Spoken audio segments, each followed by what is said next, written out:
Well, throughout the campaign, Emmanuel Macron, of course, made a number of economic promises. Solange Mougin from our business desk is here with us to tell us more. Solange, what exactly is the president's economic plan?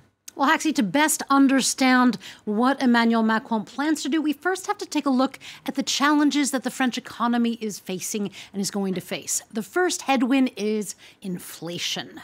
Because of COVID and the war in Ukraine, the annual rate is far above the 1% that Macron had when he first took office. It now has risen by over 5%.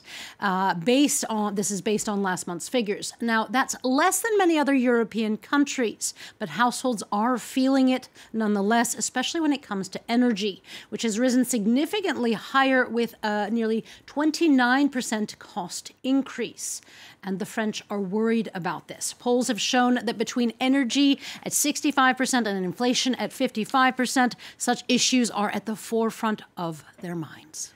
And Solange, with regard to energy specifically, Macron has already begun to address some of these concerns. Yeah, already he has put caps on things like gas and electricity, as well as offered a rebate on petrol, and he's also provided €100 energy checks to some households. But such moves have been costly, to the tune of some €26 billion, and they could continue as well.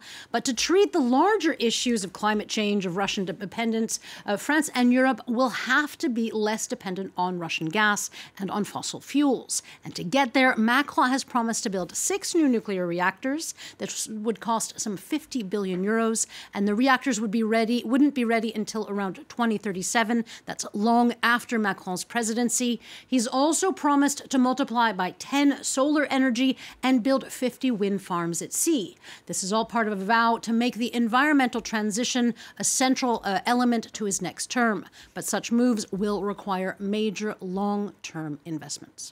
So what then, Solange, about purchasing power, also wages, 2 themes that prove to be absolutely crucial for voters in this election? Yeah, Macron has said he wants it to make it easier for bosses to give bonuses. He wouldn't be giving them, bosses would be. He wants to triple the amount from €2,000 to €6,000 of the maximum that a bonus can be given without it being taxed. He's also promised an array of other tax measures which would amount to some €15 billion in lost funds for the state. There are also other promises like increasing teacher salaries by 10%, creating a pension minimum of €1,100 as well. He also says he wants to get rid of the 138 TV license, which pays for public broadcasting, like France 24.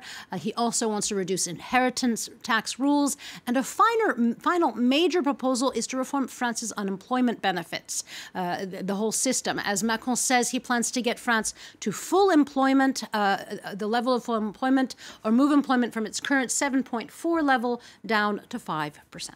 And the big question, of course, how exactly is Macron planning to pay for all this? Well, Macron's plan is largely contingent on economic growth. He estimates a growth of 4%, but that may be wishful thinking. Already, the IMF has lowered its predictions for France from 3.5% to 2.9%. And even if economic growth remains good, for France to stay attractive to investors and to please Brussels as well, it will have to lower its deficit. And Macron wants to cut it in half from the current 6% to 3%. Now, one place to find at least part of that money is pension reforms. Macron wants to increase the retirement age from the current 62 to 65. He has mentioned 64 possibly at the end of the campaign. He did that. Here he wants to create, out of France's 42 different plans, a single points-based system. He says he will put all of this in place gradually so that those retiring soon will not feel the pinch. And what about the impact on the markets? Has Macron's re-election had any impact there?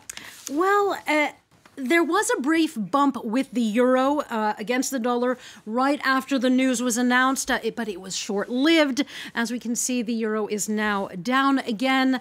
And as for the stock markets as well, they have been reassured by Macron's win, but it doesn't really show this morning. That's the euro there. It is currently down, but there was a bump. As for the markets, Paris CAC 40 is at -2.